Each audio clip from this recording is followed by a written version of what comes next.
Why I use a virtual cookie jar. The virtual cookie jar is something I picked up from David Goggins. It's the cookie jar of achievements in your life, things you've accomplished that were uncomfortable and were a real challenge. So I did this, I made a little page in my Notion just to try this little exercise out, as I wanted to put things into practice more. I wanted to read things from books and actually put those things into practice. So I started collecting all the things that I'd done that pushed me through that challenge. And it made me realize how many things I've done that made me feel uncomfortable but actually made me grow from them. Every single thing on that list helped me grow. Like one of those things was completing a house move with basically one arm, carrying bags on bags. And it's easy to think this list and this sort of idea, it can be, you know, a way to pat yourself on the back and congratulate yourself. You know, and you don't want to be doing that too often. You don't want to congratulate yourself for doing every little thing. But it's a way to recollect all the things that you've done which have challenged you. And it's not just about the past either, it's about the future.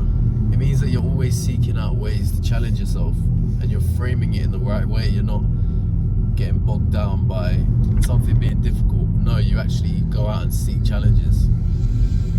So it means whenever I go on holiday, whenever I go to like a theme park or just throughout my general life, I'm just looking for ways to challenge myself so I can write it on the list. It's like a bucket list, tick that off the list. So for me, it's mastering the cold shower. You know, jumping off a boat in Turkey with a massive drop, just doing it first time, just doing a front flip off it, holding yourself accountable. You know, these things, they were scary at the time, but through holding myself accountable, I actually grew through them. And I have evidence of them as well. It's like I like to take a video of it. If I'm going to do something scary or challenging, why not take a video? Hold yourself extra accountable. So I'd recommend any guy or girl to be doing this. Create that little cookie jar. Anytime you do something difficult, note it down. Use it as evidence. You know, build up a bucket list of things you've done or want to do that scare you and challenge you. It's a way to just always keep yourself accountable.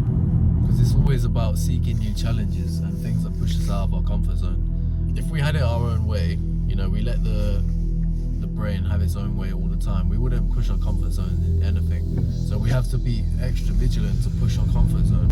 It also means you're just getting the best out of life. If I go on holiday or go for a day trip somewhere or do something, I'm just always looking for the most scary thing to do and the most exhilarating thing to do. Instead of shying away and thinking, oh, no, I don't want to do that, you just actively seek out challenge. You know, I would go to Winter Wonderland, I'd play some of the games, you know, get a bit of food, and I always felt like a bit numb at Winter Wonderland, thinking, oh, it's a bit boring, it's the same thing every year. But then I was like, hang about, I haven't been going on the scariest ride. How come I've been to Winter Wonderland so many times and I've never been on any of the rides at Winter Wonderland? And it's weird because I love theme parks, but I've never really given this a thought before. So I was like, you know what? That detonator ride, the one that goes up all the way and then drops you. I was like, fuck it, you know what? I'm gonna do that. It's damn scary. It's the tallest one in the UK. It's like, I'm gonna do it. It scares me. Let's do it. And afterwards, I was proud of myself for doing it. And it's, as you say, it's not to pat myself on the back, but it's like only you know what you're scared of. You know what you're really hiding from. With a bucket list, like a cookie jar, you can actively seek out the things you're hiding from. You get real accountable about what it is that scares you, because you know that if you tackle what scares you, you will become braver. Simple as that. By becoming braver, you become more confident. You know, your goal is to kill all fears. I don't know about you, but my goal is to be afraid of nothing. I don't think it's physically possible to be afraid of nothing, but I want to get as close to that point as I can. I don't want anything to scare me in life. I want to seek out challenge and do the scary things.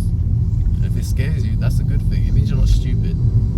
You know, fear is just, it's an instinct. It's not necessarily means that you're a pussy and you don't like doing hard things. It's simply a